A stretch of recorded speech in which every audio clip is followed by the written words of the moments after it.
শিক্ষা জগৎ ইউটিউব চ্যানেলে আপনাকে স্বাগত।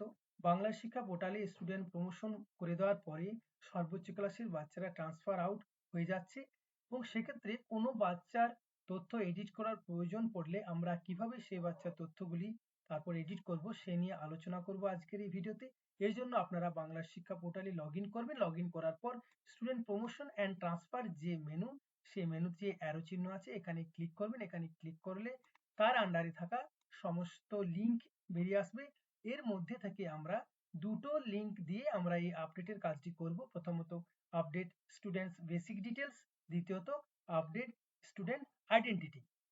এই দুটো লিঙ্ক থেকে আমরা ট্রান্সফার আউট করে দেওয়ার পরে বাচ্চার তথ্য আপডেট করতে পারবো।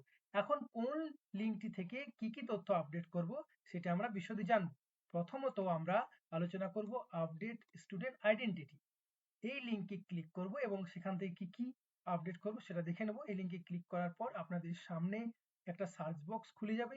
ট্রান্সফার আউট হয়ে যাওয়া যে বাচ্চাটির তথ্য আপনি চেঞ্জ করতে চাইছেন তার আইডিটি এই যে স্টুডেন্ট কোড সেকশন এখানে পুট করবেন। পুট করার পর পাশে থাকা সার্চ স্টুডেন্ট বাটন সেটিতে ক্লিক করবেন। ক্লিক করলে আপনাদের সামনে স্টুডেন্টের বেসিক ইনফরমেশন যেগুলো এই লিঙ্ক থেকে আপডেট করা যাবে সেগুলি হলো student name, date of birth, father's name এবং মাদার্স নেম। এই চারটি তথ্য আপনারা পার্টিকুলার এই লিঙ্ক থেকে এডিট করতে পারবেন। জেনে রাখা ভালো যে যেকোনো মুহূর্তে যেকোনো বাচ্চার ক্ষেত্রেও আপনারা এই লিঙ্ক থেকে এই নাম, বাবার নাম, ডেট অফ বার্থ এবং মায়ের নাম আপডেট করতে পারবেন। দেখুন এই বাচ্চাটি যেহেতু ট্রান্সফার আউট হয়ে যাওয়া বাচ্চা তাই এর স্ট্যাটাস দেখা যাচ্ছে যে এটি ড্রপ বক্স, অর্থাৎ এই ড্রপ বক্সে পড়ে আছে। আমরা জানি যে কোনো বাচ্চা ট্রান্সফার আউট হয়ে যাওয়ার পর সেটি ড্রপ বক্সে পড়ে থাকে যতক্ষণ না অন্য কোনো স্কুল সেটিকে ট্রান্সফার ইন করছে। তাহলে এখন আপনার যে বাচ্চাটির নাম বা যে তথ্যটি আপডেট করা প্রয়োজন সেটি আপনার এখানে ক্লিক করে আপডেট করে নিতে পারেন। আপডেট হয়ে গেলে নিচে থাকা আপডেট ডিটেলস যে বাটন সেই বাটনে আপনারা ক্লিক করবেন। এই বাটনে ক্লিক করলে আপনাদের তথ্যটি আপডেট হয়ে যাবে। মেসেজ চলে আসবে successfully updated the details of যে কোড সেই কোডের রেসপেক্টে এটি আপডেট হয়ে গেছে। এখন আমরা তাহলে এই লিঙ্ক থেকে এই চারটি তথ্য আপডেট করতে পারবো। পরবর্তী যে লিঙ্ক সেটি হচ্ছে আপডেট স্টুডেন্ট বেসিক ডিটেলস।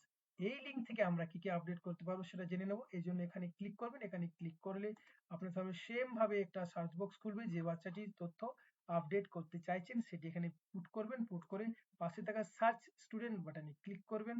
করলে আপনাদের কাছে যে যে তথ্যগুলি আপডেট করা যাবে সেগুলি সমস্তটা খুলে যাবে।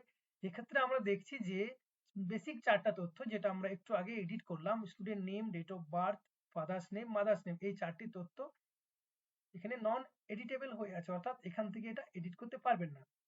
এবং বাকি তথ্যগুলি যেগুলো আমাদের এডিট করা প্রয়োজন পড়বে যেমন gender, guardian's contact number, medium, district, habitation locality, post office, pincode, bank name, এই সমস্ত তথ্যগুলি, তাছাড়া ছবি যদি কোনো কারণে ভুল হয়ে থাকে আমরা সেগুলো আমরা এখান থেকে আপডেট করতে পারবো। নিচে থাকা যে আপডেট ডিটেলস বাটন সেই বাটনটিতে ক্লিক করে আমরা তথ্যটিকে সেভ করে নেব।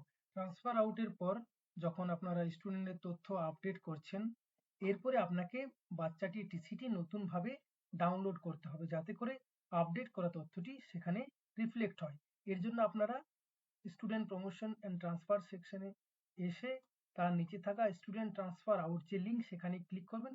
সেখানে ক্লিক করে আপনারা দেখতে পাবেন যে সমস্ত ট্রান্সফার আউট হয়ে যাওয়া বাচ্চার লিস্ট এখানে চলে এসছে। আপনারা যেগুলো ট্রান্সফার আউট করেছেন আপনি যে বাচ্চাটির টিসিটি ডাউনলোড করতে পারেন তার রো বরাবর আসবেন এবং ট্রান্সফার সার্টিফিকেট যে কলাম তার নিচে দেখবেন ডাউনলোড বাটন আছে। এই ডাউনলোড বাটনে ক্লিক করে নতুন টিসিটি আপনারা ডাউনলোড করে প্রিন্ট করে নিতে পারেন। ধন্যবাদ।